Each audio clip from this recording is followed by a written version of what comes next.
I suppose. And I was going to say, let's toast to the first face-to-face wine club meeting for a long time. Anyway, cheers. I hope you've all done your homework, that is studying the theory of white holes that there's been a couple of lectures put out. And several people asked me, are there any practical applications for white hole theory? Well, yes, there certainly are. And wine drinking is one of those that comes to mind.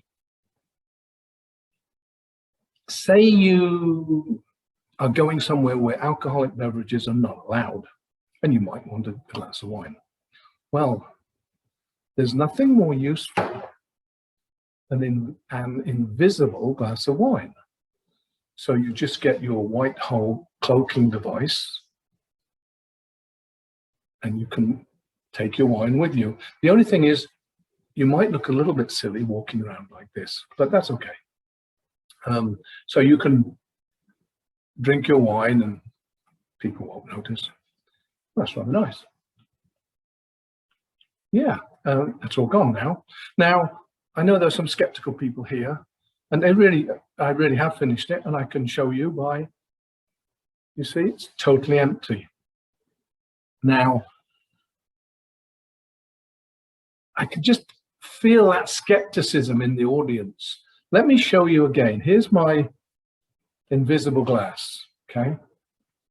Now, if I take my invisible glass and my visible bottle of wine, and I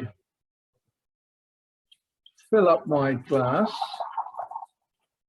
you can probably even hear it filling up, okay? Now I can toast. That's not nice. Now, there may still be skeptical people think that there's not really any wine in there. Well, of course there is. If I take a visible glass of wine and my invisible glass,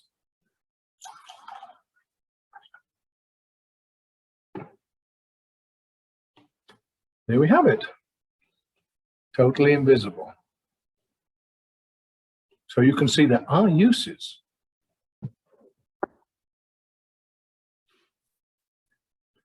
So you can see there are uses for an invisible glass of wine. Of course, the fallacy in the logic is that you may go into a location with an invisible glass of wine, but you're still carrying the visible bottle, and that sort of defeats the object. So what you really want is an invisible cloaking device for the bottle.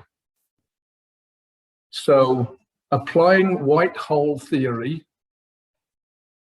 we can now come up with an invisible bottle, okay? When you can't see the bottle, it's rather difficult to know where to hold it, and you've got to make sure you don't hold it upside down, because that becomes very messy. Okay, so if I have an invisible bottle of wine, and let's start with a visible glass, okay? So pouring wine from an invisible bottle to a visible glass, we get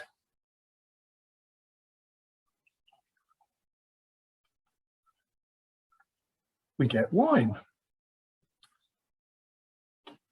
But so now you're walking around with an invisible bottle, but you have a visible glass. Solution's easy now. All you need is an invisible bottle and an invisible glass. And now